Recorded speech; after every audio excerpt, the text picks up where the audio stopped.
टेढ़ी बहन। माँ, शादी के बाद से मैं दीदी से मिलने ही नहीं गया। सोच रहा हूँ कि मैं और रिया दीदी के घर हो आते हैं। हाँ बेटा, बहुत अच्छी बात है।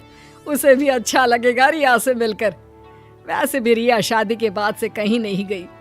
रिश्तेदारों के घर जाएगी तो एक दूसरे को समझेंगे। मोहन अपनी नई नवेली बीवी रिया को लेकर बहन के घर जाता है। अरे वाह, क्या बात है रिया और मोहन। अच्छा हुआ तुम लोग आ गए। सासू माँ, अरे ओ सासू माँ, कहाँ अंदर माला पकड़कर बैठ जाती हैं? देखिए तो कौन आया है। भाई भाभी आए हैं मेरे 2-4 दिन के लिए। तभी ससुर जी आते हैं। अरे मोहन बेटा, कब आए? अरे वाह, बहुरानी भी आई है। अच्छा है, अच्छा है। अरे सुनती हो, बहू का भाई आया है। तभी बहन जोर से चिल्लाने लगती है। हाँ आया है तो क्या? बुड्ढे इस फिराक में ना रहना कि मेहमानों के लिए समोसे आएंगे तो तुम दोनों भी लपक लोगे। अरे जाओ अंदर के कमरे में। और सासू माँ, हाथों में मेहंदी लगी है क्या, जो अब तक पानी का गिलास नहीं आया? मोहन और रिया बहन सुनैना की बात से बहुत दुखी हो जाते हैं। दीदी, मैं छोटी हूँ और मेरा बोलना अच्छा नहीं लगता, लेकिन प्लीज आप ऐसे बात ना करें। जीजा जी आपको कुछ कहते नहीं है क्या?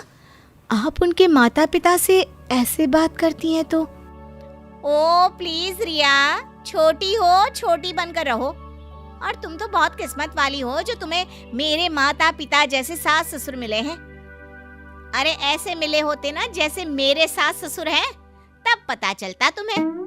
अरे फिर भी दीदी, आपको ऐसे बात नहीं करनी चाहिए। मैं तो हैरान हूँ जीजा जी पर। सभी बात कर रहे होते हैं कि सास पानी का ग्लास लेकर आ जाती है, लेकिन जैसे ही वो ग्लास टेबल पर रखती है, हाथ कांप जाता है और ग्लास गिर जाता है।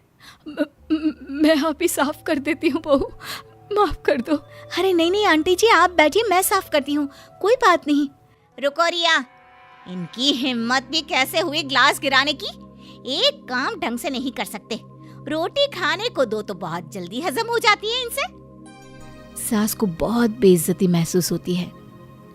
सुनैना सास को बोले जा रही थी कि तभी वहां ससुर आ जाते हैं। वो रोकर हाथ जोड़कर बहू से कहते हैं, हम तंग आ चुके हैं बहू, तो हर किसी के सामने हम लोगों की बेइज्जती करती है। तेरी सास को मैंने कभी नहीं डांटा, लेकिन तू छोटी छोटी बात पर उसे बोलती है। मुझे ये बिल्कुल अच्छा नहीं लगता।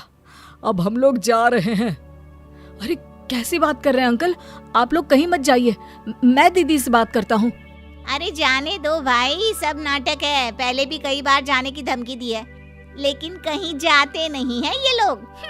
अरे इन लोगों को छोड़ो, चलो आओ बैठकर बात करते हैं। दीदी, हम लोगों को जाना है, हम फिर आएंगे। अरे कैसी बात कर रही हो? तुम लोग तो बैग लेकर आए हो ना, 2-4 दिन तो रुक जाओ। क्या रुके दीदी, तुम्हारी हरकत देखकर तो अब मन ही नहीं करता तुम्हारे घर रुकने का। सुनैना भाई के मुंह से ये बात सुनकर फिर सास पर चिल्लाने लगती है।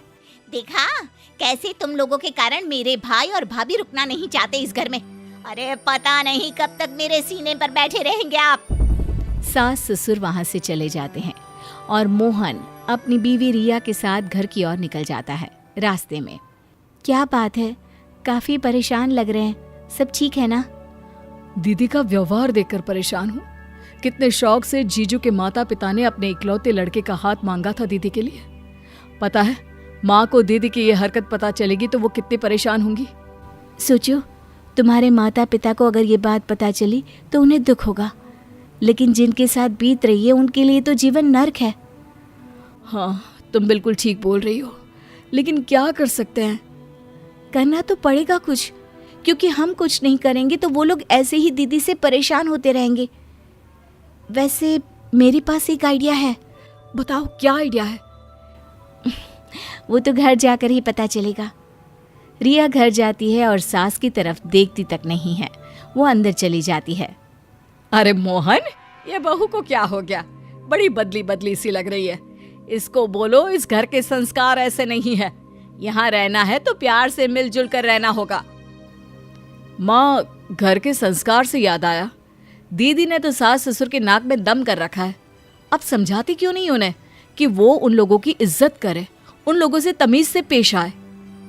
मोहन को लगता है कि शायद माँ ये सुनकर दुखी हो जाएंगी, लेकिन उल्टे उसकी माँ कहती है, अरे सब पता है मुझे वहाँ क्या चल रहा है, एक एक बात बताकर चलती है वो मुझे। अरे कहा है कि इज्जत करना उन लोगों को, बड़े पागल है वो लोग। पता है घर बहू के नाम कर दिया है, अब वो पूरी कोठी सुनैना की ही तो है। हाँ माँ, ये मुझे पता है। उनके ससुर ने कहा था कि हम लोगों की बेटी नहीं लेकिन बहू के रूप में हमें बेटी मिली है तो घर उसके नाम कर देंगे। लेकिन इसमें क्या गलत कर दिया उन्होंने? अरे कैसी बात कर रहे हो बेटा, गलती नहीं की, बहू को सब दे दिया। अब क्या चाहिए उसे जिसके लिए वो उन लोगों को पूछे। तुम भी ना बहुत भोले हो।